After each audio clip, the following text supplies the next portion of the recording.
Shalom and welcome back to Israel with Aline. Today we are in the Negev desert, and since biblical times this has been a desolate area. You could see stones and sand as far as the eye could see. And the only ones who broke this silence were the desert caravans. Today we will discover together Memphis, the lost city in the desert, the city of the Nabataeans, and we will see its connections with the Bible and with Jesus. So if you are ready, let's get started.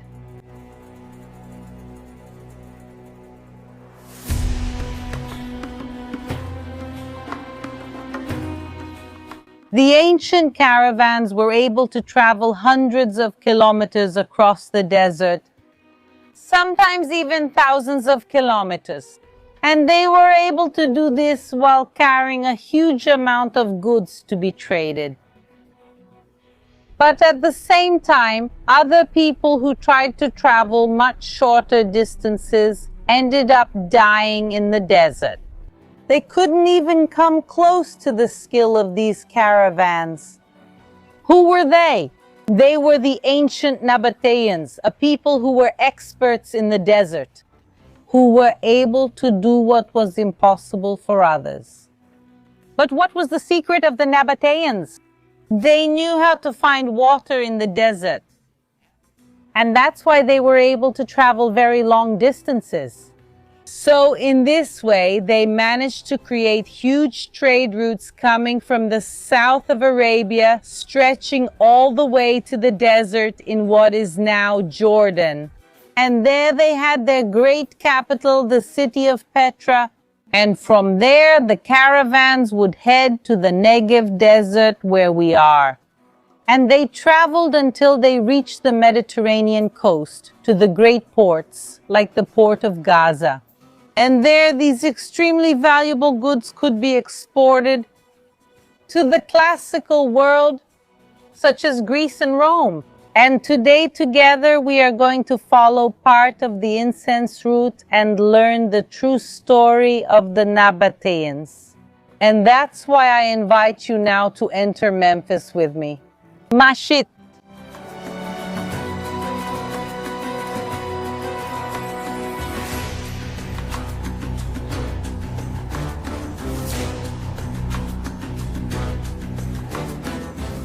International trade is not something modern that has only emerged recently.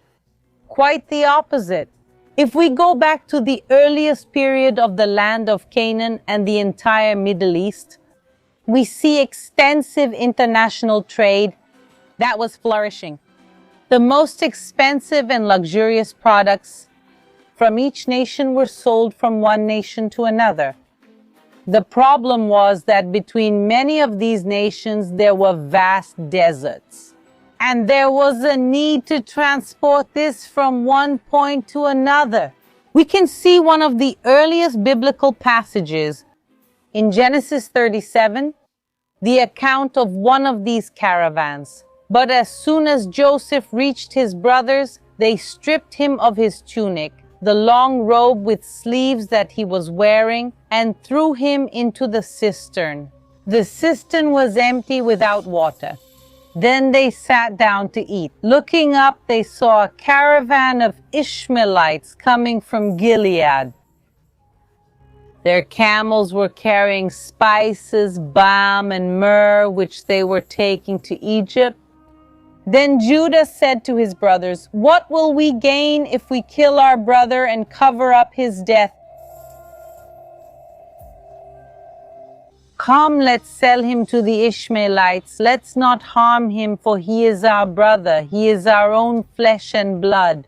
His brothers agreed. And when the Midianite merchants passed by, Joseph's brothers pulled him out of the cistern and sold him to the Ishmaelites for 20 pieces of silver. And the Ishmaelites took Joseph to Egypt. Notice that the caravan that bought Joseph was carrying the most luxurious goods and the most expensive of the ancient world. They had with them the balm of Gilead, frankincense, myrrh, in other words, everything that was expensive and precious. They could also transport gold, silver, and jewels. Because the simple things of everyday life, each city produced its own. I mean, ceramic utensils and simple things weren't worth the cost of transportation. But luxurious things, yes. Exports were only luxury products. And then this caravan that bought Joseph took him to Egypt. And see here how important this is, because we know what happened to him in Egypt. He later becomes a governor. And this opens the doors for his brothers to go down to Egypt. And then his descendants were enslaved. Then God with a mighty hand sets the people free. The parting of the Red Sea. All of this only happened thanks to that caravan that brought him here from the land of Canaan. We are here near Beersheba, the city of the patriarchs. This was only possible because he was transported from Canaan to the land of Egypt. And Joseph, if he tried to cross all those deserts walking alone, he probably wouldn't have survived. So this caravan, in a way, helped fulfill the biblical story. And notice something else in this passage. This was a caravan of Ishmaelites. The Ishmaelites are descendants of Ishmael, also descendants of Abraham. And who is a descendant of the Ishmaelites? Are the Nabataeans. This is exactly the city where we are. The Nabataean culture originates with the Ishmaelites. So we can see the biblical connections of this place with the passages from Genesis. And we will also see that, yes, there is even a connection between these caravans and the story of Jesus. But now I really want to go into the city to show it to you, because this is a fantastic place. Truly unbelievable what they managed to do here in the desert. Let's go.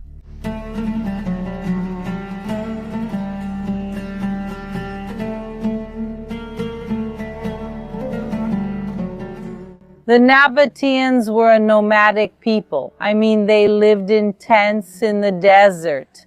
And every few days, weeks, or months, they would change their location. Sometimes it was to look for water, for herding reasons, or for trade, but they were constantly on the move. But how can it be that I'm telling you about a nomadic people who lived in tents while we are here in a big stone city?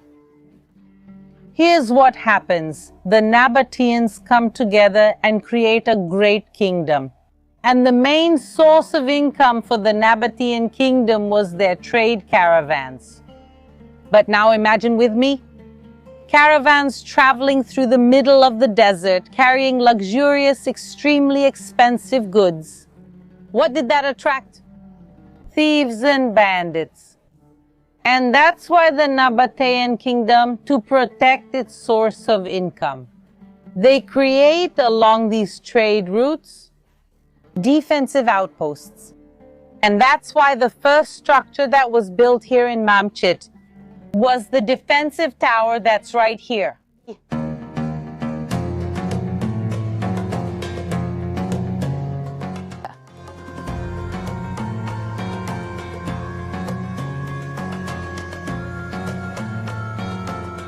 We are climbing the Nabataean watchtower. And now that we've reached the top, look at this spectacular view. We can see very well the archaeological excavations at this site. And 2,000 years ago, the Nabataeans used this spot to be able to see far into the distance and watch over their trade routes. This route was known as the Incense route because, as we mentioned, some of the main products traded here were different types of incense. Myrrh is one type of incense, frankincense is another. And also the balm of Gilead was mainly used as incense.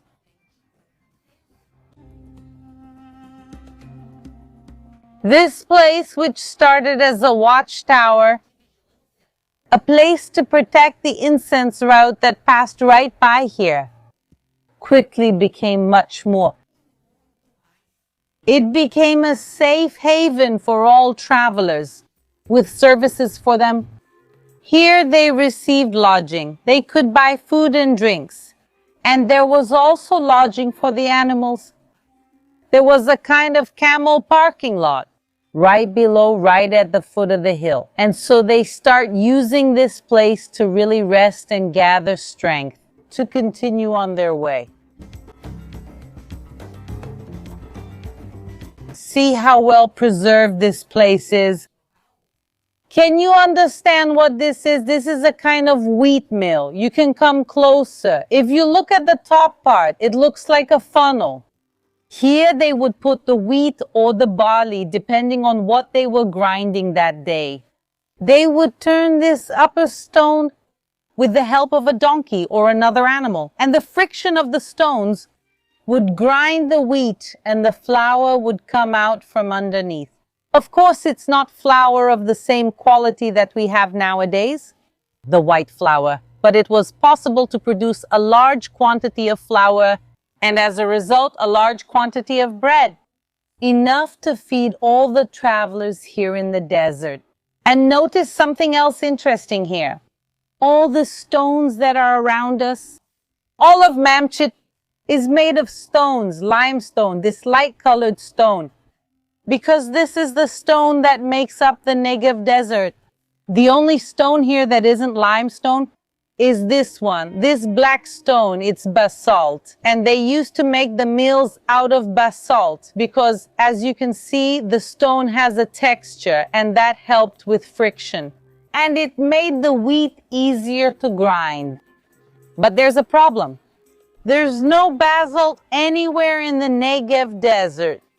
The closest place where this kind of stone occurs naturally is in the Golan Heights, on the other side of Israel nowadays.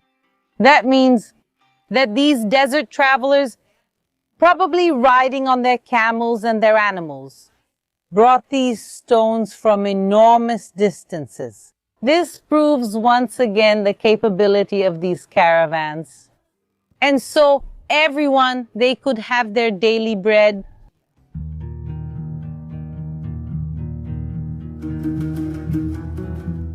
Over the years, Mamchit grew and developed. And because of that, families started living here permanently. And this is reflected in the archaeological excavations. They found several houses here in the city, or rather several mansions. The houses in the city had between 500 and 2,000 square meters. They are clearly mansions, even by today's standards. And look where we are. This house is nicknamed the governor's house, or palace. We don't really know who lived here or if it was the governor of the city. However, it is truly one of the most luxurious houses, and that's why it got the nickname. And look how many rooms there are, how many spaces there were here.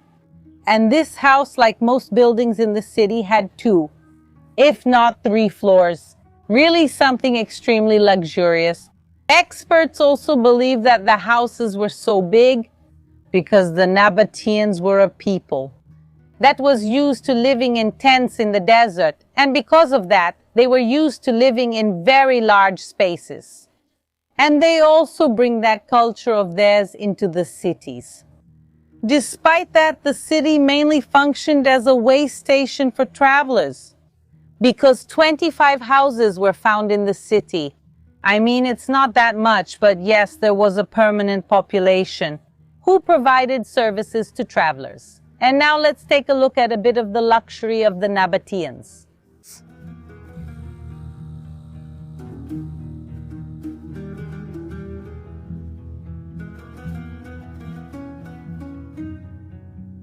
One of the things I find most fascinating about walking through houses like this, over 2,000 years old, is that we can see the little details. of the daily lives of these people, literally marked here in stone. For example, if we look here, there's a hole, a niche that was made here in this stone. This here is simply to tie ropes with animals. Because this whole area here was like an inner courtyard of the house. So if by chance they brought a donkey, an animal inside, they could tie it up here. And one more interesting thing. I want to see how many of you can figure out what this niche is. It may sometimes at first glance look like a place of idolatry, a place to put images, but it's not because it's set lower down. What could this be in the inner courtyard of the house? This was the space to place the water jars, because this construction made the temperature drop, and that way they would have water. Not cold, but cooler water here in the desert. So you could say this is a kind of primitive refrigerator used by the Nabataeans. And that's why, just like we like to drink cold water, water with ice nowadays, we also see their preference back then. And now we continue discovering the life of the Nabataeans. We said that the Nabataeans were the great merchants of incense and spices in the ancient world. In the first century, in the time of Jesus, they had a monopoly over the incense route. They were the ones who traded the balm of Gilead, myrrh, and frankincense, and they distributed it throughout the ancient world, including the East and Persia. And why is that important? Because in Persia, in the East, these products were not produced. So if we read the story of the Magi in the Bible, Mago is Greek. In Portuguese, we also know them as magos. We know a biblical story in which Magi came from the East, bring 3 gifts. We don't know how many Magi there were, but since there are 3 gifts, many believe that there were 3 Magi. But these Magi bring gold, myrrh, and frankincense. And some people even believe that the gold wasn't actually the mineral, but rather it was the balm of Gilead. But regardless of this theory, the other 2 products, that is frankincense and myrrh, came from distant southern lands and were traded along the Nabataean route. This was bought by the Magi and brought here to the land of Israel, more specifically to a small town in Judea, the city of Bethlehem. The Magi likely bought these products from the Nabataeans. They bought this to take to Jesus, as it is written in the Bible. When Jesus was born in Bethlehem of Judea in the days of King Herod, behold, some wise men from the east came to Jerusalem and asked, "Where is the newborn King of the Jews? For we saw his star in the east and have come to worship him." After hearing the king, the wise men set out, and behold, the star they had seen in the east went ahead of them. Until it came, it stopped over the place where the boy was. And when they saw the star, they rejoiced with great joy. Entering the house, they saw the boy with Mary, his mother, and bowing down, they worshipped him. And opening their treasures, they presented him with their gifts, gold, incense, and myrrh. The Magi chose exactly these 3 gifts. First, because they were considered luxury items worthy to be given to Jesus, but also because each one of them carried symbolic meaning. But I think it's beautiful how here on the incense route, history and archaeology and the Bible are able to connect. We are now entering a beautiful Nabataean house from the Roman period. It is called the House of Nabato, and it was also extremely luxurious. But what I want to show you is precisely this part of the house, which was a kind of stable. And here on the side, we can see the original mangers from that time. The manger was where the animal's food was placed. And Jesus was placed in a manger when he was born, and that's why this place can also remind us of the birth of Jesus before he received the gifts from the wise men. We talk a lot about the Nabataeans, but we don't talk about what they believed in. They were polytheists. I mean, they believed in many gods. But their pantheon was different from the Canaanite pantheon. The Nabataeans believed in gods originating from the Arabian Peninsula, which makes perfect sense if they were of Arab tribal origin and had a direct connection to the Ishmaelites. And that's why the Nabataeans believed in gods like Dushara and Alat. These were gods that were highly worshipped in pre-Islamic Arabia, especially in Mecca and even inside the Kaaba. So imagine that this entire city was pagan. However, something very strange was found here during the archaeological excavations, and I want to show it to you. This finding that completely changes our perspective about the Nabataeans. It's kept in here.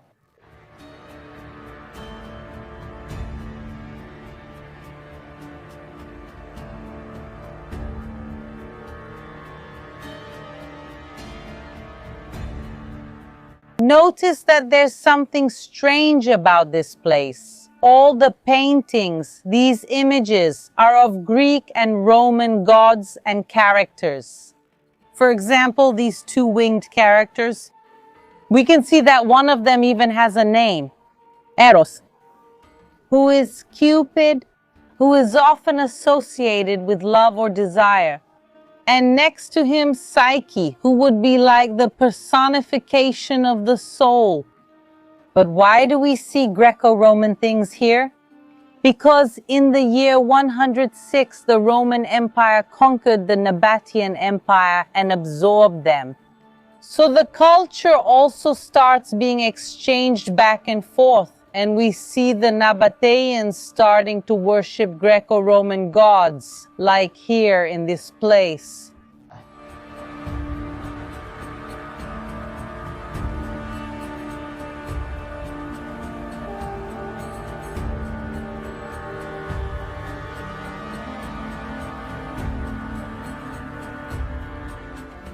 Look at what this place is.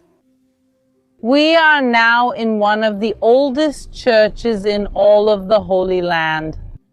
Yes, this city, which was originally pagan, dedicated to the Nabataean gods, later also came to worship the Greek gods. Suddenly, in the midst of all this paganism, we find churches here. And I say it clearly, churches in the plural. Because more than one was found in the city. This specific church we're in is called the Church of Nilos. And next to the buildings, there was also a large Christian monastery. But how could this have happened? In the 1st century, with the coming of Jesus, Christianity was born. However, in its first 300 years, Christianity was a forbidden religion and persecuted by the Roman Empire. But everything changed in the year 324 with Emperor Constantine. He was the one who put an end to the persecutions and later transformed Christianity into the official religion of Rome. And this opens the door to faith in Jesus to all those who wanted it. And some of the first who adopted this faith were precisely the Nabataeans. Still in the 4th century, a good part of the Nabataean cities converted, including Mamchit. And that's why we can see the change in these people's faith. These people then who accept Jesus, who convert, And we can see this very well here through archaeology. The history of the incense route of the Nabataeans and of Mamchit connects at different points to the Bible. But in the end, we see how this city, which began as openly pagan, was converted and ended up as a great Christian city. And so they went on until the 7th century, when this city also once again disappeared from the map. But then in the 19th century, archaeologists came here and rediscovered this treasure in the desert. I hope you enjoyed today's video and learning about this rather unusual story. If you liked it, leave a like and I'll see you next time.